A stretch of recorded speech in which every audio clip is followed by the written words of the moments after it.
अब निकलेगी दीवानों की दीवानियत। तो गुरु सैयारा की सेकंड वेव एक दीवाने की दीवानियत फिल्म रिलीज हो चुकी है। एंड जी हाँ, फिल्म में वो सारा माल मसाला है जिससे अपने आशिक समाज फिर से ड्रैकुला की नींद से उठ उठेंगे कि ओह, अब किसने मुझे याद किया। जहाँ पे अब सैयारा मूवी की बात हमें तो याद ही है कि कैसे वो मूवी दोनों मर्द और औरत दोनों की नफ्स पकड़ लेती थी। मगर वहीं यहाँ पे हर्षवर्धन राणे की एक दीवाने की दीवानियत स्ट्रांगली मैस्कुलिन नैरेटिव को कैटर करती है। फिल्म कोई बुरी नहीं है मगर अच्छी भी नहीं है कि हाँ स्टॉक है निकाल दो इसे। रोमांटिक मूवीज अभी इस तरीके की चल रही हैं, बन रही हैं, तो हाँ ठीक है, जहाँ भी उस तरफ बात करेंगे और डिटेल में। मगर स्टोरी को जाने तो फिल्म में ऐसा समझो कि एक हीरो है जो हीरोइन को देखता है और कहता है कि मुझे ये चाहिए। हीरोइन कहती है नहीं, मगर हीरो कहता है कि मुझे ना सुनने की आदत नहीं। हीरोइन फिर कहती है नहीं, हीरो कहता है कि लाडली शादी की तैयारी करो, अब तो तुम मेरे घर आ रही हो, जहाँ पे रानी बना के रखूंगा, यहाँ तक कि मैं तुम्हारा कुत्ता तक बनने के लिए तैयार हूँ, मगर मालकिन आप ही बनेंगी मेरी। एंड ये है मूवी की कहानी। हीरो को बचपन से ना सुनने की कोई आदत नहीं होती, तो बिगड़ैल है बचपन से ही। जहाँ पे औरत क्या, उसे किसी की भी कंसेंट की सुनने की कोई भी आदत नहीं है। और जब प्यार में उसे ना सुनने को पहली बार मिला तो उसका क्रैश आउट होना शुरू हो गया कि ये मेरी अदा है, वो मेरी है, वो और किसी की नहीं है। एंड फिर वो भयंकर इंटरवल ब्लॉक के बाद जब हीरो हीरोइन की राइवलरी शुरू होती है, पूरा थिएटर गैस करने लगता है कि ओह माय गॉड, इसने क्या बहकी बहकी यहाँ पे भक्ति कही है। एंड फिर उस राइवलरी को कैसे वो प्यार में बदलते हुए आप देखते हो, वो तो मूवी में ही देखो, वो भी कह सकते हो अपना मोमेंट है। मगर कुछ उन लोगों में से मैं बिल्कुल भी नहीं हूँ कि अगर पिक्चर आशिकों के बारे में और कुछ ज्यादा ही उस तरफ लीन इन करती है तो मैं घानी मान निकल पड़ो इस फिल्म की। बिल्कुल भी नहीं, फिल्म बुरी नहीं है, परफॉर्मेंसेस ऊपर नीचे निकल जाते हैं, डायलॉग्स काफी टिपिकल क्लीशे स्ट्रेच होने की वजह से क्रिंज कर देते हैं, पर ऐसा नहीं है कि देख ही नहीं जाती है फिल्म। ध्यान दो, ये मैस्कुलिन पर्सपेक्टिव से ज्यादा चलती है, तो कुछ ऐसे लाइक उस तरीके के मर्दों को काफी ज्यादा एंटरटेन करेगी कि मुझे ये चाहिए तो चाहिए। एंड इसी को प्यार कहते हैं, औरत का मना कर देने के बावजूद भी मुझे ये चाहिए। एंड यही तो है सच्ची आशिकी, अपन समझते हैं ना। मगर उस ऑडियंस को ये चीज देखकर कितना ज्यादा रिलेटेबल एंड कितना ज्यादा हाइप अप हो जाएंगे, वो आप समझते हो कि वो एंटरटेनमेंट वैल्यू उनके लिए कितनी बड़ी बन जाती है। क्योंकि अगर इसे कायदे से समझे ना, तो ये एक औरत के लिए एक हॉरर फिल्म से कम नहीं है। जिसे आप एक औरत के पर्सपेक्टिव से देखो कि कोई शख्स आपके पीछे ही पड़ गया है, वो चमड़ी देखकर कि अंदर से आपको जानता भी नहीं है कि आप किस तरीके की हो। एंड मूवी इस बात को एक्सप्लेन भी नहीं करती कि हीरोइन अंदर से कैसी है। आपको धीरे धीरे पता चलता है कि हाँ वो अच्छी है, मगर हीरो भी बाकी फैंस की तरह बस फैन ही बना हुआ है बाहर से अपनी हीरोइन को देखकर। एंड फिर आगे चल के वो उसका क्रैश आउट वाला फैन बना नजर भी आता है कि मैं तुम्हारे लिए सब कुछ करूंगा, ये करूंगा, वो करूंगा।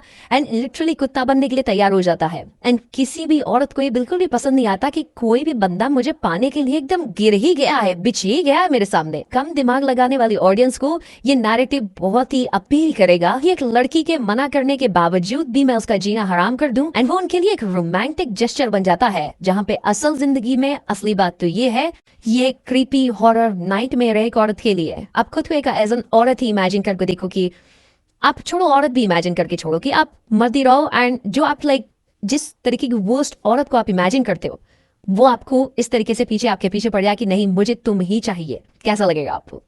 वो कोई रोमांटिक जेस्चर नहीं होगा, क्योंकि वहां पे आपका कंसेंट नहीं है। एंड वो जिंदगी आपके लिए एक हॉरर जिंदगी बन जाएगी कि ये औरत मेरी जिंदगी बर्बाद कर रही है। ठीक, वो कोई रोमांस नहीं बनता, बल्कि क्रीपी हॉरर नाइटमेयर हो जाता है। फिल्म में काफी सारे शायरियां और डायलॉग बाजी भी काफी ज्यादा है एंड लंबे हैं, जिसे समझने के लिए ऐसे देखो कि जैसे नहीं आधी रात को काफी डिप्रेसिंग रील्स मेरे आपके सामने आ जाती है, आप फिर देखना शुरू हो जाते हो कि यार ये फिर आदमी आ गया बीच में। ठीक वैसा यहाँ भी होता है कि अरे यार हो गया, बस हो गया, समझ गया, थम जा यार, बस अब कितना लंबा चौड़ा बोलेगा। मैं ठीक है, मान लिया मैंने, वो शिद्दत वाला सच्चा प्यार है तेरा। एंड वो एक पॉइंट के बाद काफी ज्यादा हो जाता है कि और कोई डायलॉग्स है मूवी में कि बस यही सब चलता रहेगा। एंड उसके अलावा मूवी में वो Martha as ending, and at that moment feel होता है कि हम उन्हें बस पिक्चर खत्म करनी थी तो किसी भी तरीके से खत्म कर। फिल्म हमेशा एक छोटा सा हुक फंसा के रखी रहती है कि अब वो क्या ये करेंगे, क्या वो कर पाएंगे, तो वो क्यूरियोसिटी की वजह से वो इंटरेस्ट बना रहता है। बाकी उसके अलावा Sonam Bajwa as an actress and as a human being, उनकी अपील मुझे इस फिल्म से पता चले कि ओ अच्छा तो ये बात है, इसलिए लोग इन्हें ज्यादा पसंद करते हैं। जब आप उन्हें उस पूरी 30 फीट की स्क्रीन पे अकेले सोलो देखते हो ना, तब आप रियलाइज करते हो कि अच्छा तो यह बात है, इसलिए लोग इन्हें पसंद करते हैं। वहीं दूसरी तरफ अगर अपने हर्षवर्धन राणे की बात करें तो वो मोमेंट्स पे शाइन करते हैं। यहाँ पे देख के फील हो जाता है कि he desperately want this movie to work, तो वो कुछ जरूरत से ज्यादा ही डाल रहे हैं सुनकर। बाकी फिल्म की सिनेमाटोग्राफी बहुत ही खूबसूरत है। आप जहाँ पे मूवी तो most of the time slomo and music video की तरह ही चलती रहती है, मगर प्रोडक्शन डिजाइन एंड एस्थेटिक को जो चूज किया इन्होंने काफी खूबसूरत है। एंड यस, बाकी ध्यान देना, फिल्म क्रिंज है। वायरस इतना भी जहरीला नहीं है कि आप सबको बीमार कर दे। डी वायरस की तरह अगर गलत लोगों के हाथ में पड़ गया तो ये म्यूटेट कर जाएगा। एंड फिर बच के रहियो। मगर मैं नहीं कर रहा हूँ एंजॉय मत करना, एंजॉय करो, मूवी में एंजॉय करने के लिए काफी कुछ है, तुम इंटरवल देख के हैरान हो जाओगे मगर सावधानी से।